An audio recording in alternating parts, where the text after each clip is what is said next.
So I lift the car, put an axle stand, as you can see over there.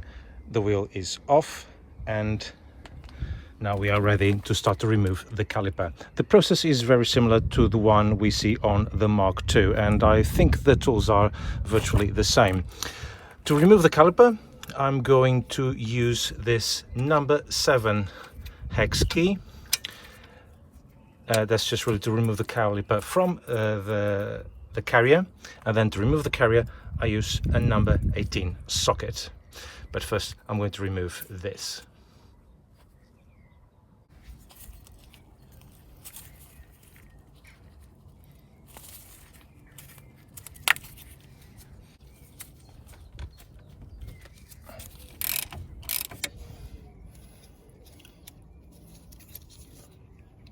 Remove the sliding pin, which needs to be cleaned.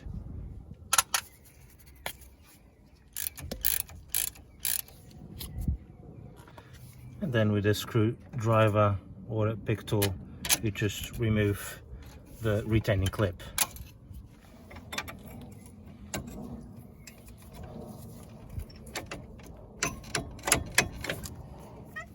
Sometimes you need a wrench to help it remove.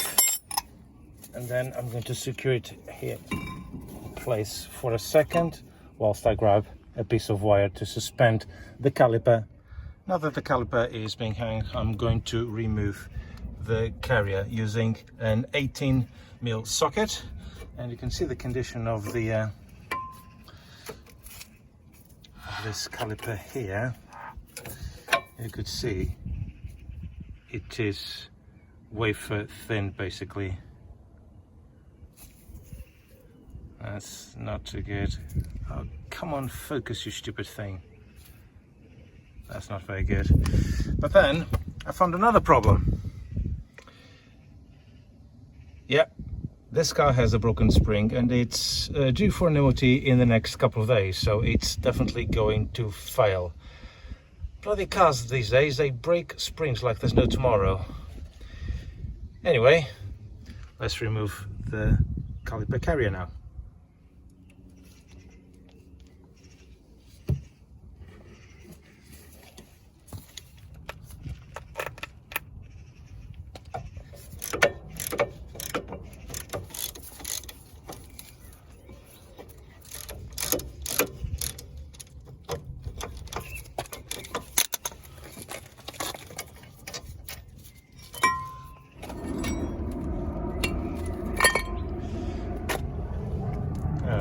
There's some corrosion in here. You can see already starting to crumble. Quite a bit of scoring, a bit of a lip. These discs were way overdue for replacement. So now what I'm going to do now is to compress the piston all the way to the back. And beforehand, I just pop the bonnet, I open the brake fluid reservoir, and then I start to compress. Ideally would be with a G clamp, and then you start to wind it. The same with a piston winding tool, but then I haven't got one of those. So I could just use this, just like that, and it slowly starts to push.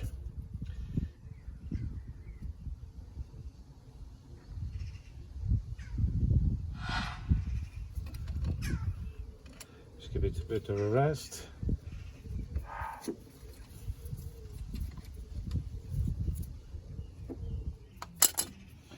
Okay, and it's all the way in. Now, as always, preparation is key. I'm going to get a wire brush and then just brush all the sides and this part here as well.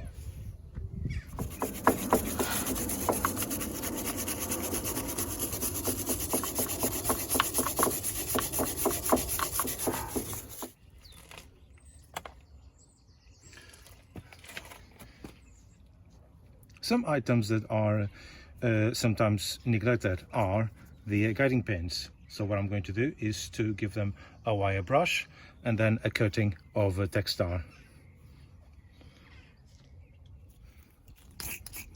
And of course the caliper carrier will also need a bit of a brush.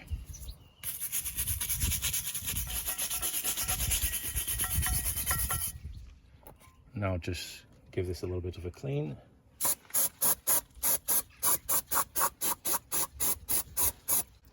Now, some of you are going to hate me for this, but I'm going to put some copper grease on the brake pads. The reason for that is that I don't know where the tab for the Techstar SearTech is. It's a bit late and I need to get on with this. So don't start to panic on the comment section.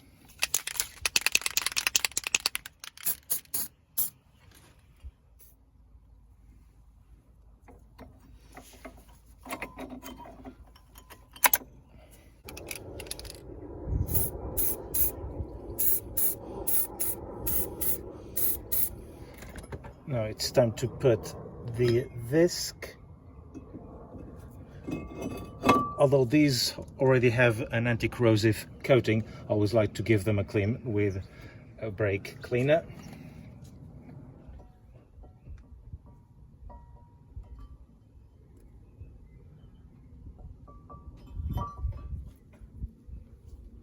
And then I'm going to install the caliper carrier and put some more thread lock on the securing bolts.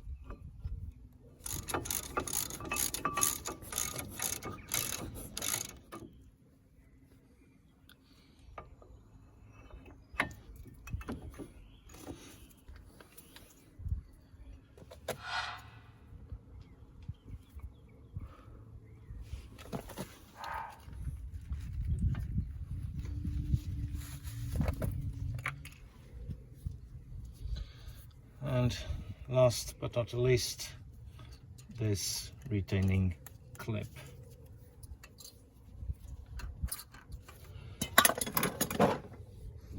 And then after everything is put in place, you just go and pump the brake a few times. I'm not going to bleed the brakes on this car because I know the history of it, but if you don't know the history of the car, you don't know when the brakes were bled or the fluid replaced, then I advise to bleed the system. And of course, after you finish, never forget to put the brake fluid cap on again. Very, very important.